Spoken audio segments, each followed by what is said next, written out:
If you can't easily talk about feminism and patriarchy with your boyfriend, please God, don't marry him.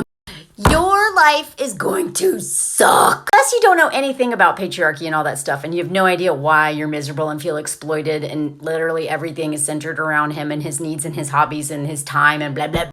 Like, if you're cool with that, then don't listen to me. But if you're like me and most of my friends, and you're a strong, independent woman, if you cannot talk about patriarchy and feminism with your partner and feel safe doing so, it's not going to last. You're going to lose yourself. You're going to hate yourself. I don't care if you are dating the most progressive, leftist, whatever. It will show up in your relationship, especially your marriage, and especially if you have children. Now, if you haven't already seen this video, please go watch. I'm going to tag it where she talks about this is something we don't talk about. Every heterosexual couple under patriarchy, it will show up. And it's not just going to show up in him. It's going to show up in you. I find every day, I find a new nook or cranny that this crap is hiding in. And I have to unpack it. So every day I have to ask myself, what do I want? What do I need? Not what do they want and they need? What do they want me to want? What do they expect of me? What should I do? But what do I want? How do I feel?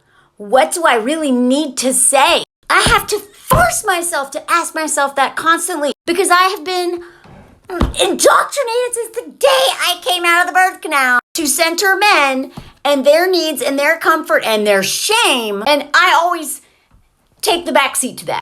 Even if you're like, I was literally a rock climber, lived in my truck. Nobody could make me settle down. And then at 42, met a great man, married to him. He doesn't want to oppress me. He loves the shit out of me. But I catch this coming out of me. And he has also been indoctrinated under patriarchy. Do not think this is not going to show up in your relationship. I don't care how educated or evolved or enlightened you are. So the biggest green flag for me is that my husband does not center his shame. Because that's one reason why men don't want to hear this crap. Oh, I'm a bad person. The same way white people center our shame when people talk about racism. We're like, oh, but I'm a healthy man will be able to listen. He'll be teachable and he'll take action. I didn't know this is like a test when I told him this. But when we were dating, I referred to this article that I wrote about men not having friends and it ruining women's lives. And I just simply said, I'm not going to be your everything. And I don't see myself with someone who doesn't have a lot of friends. He started 2 men's groups. They've been going for 3 years now. Being teachable and taking action are essential.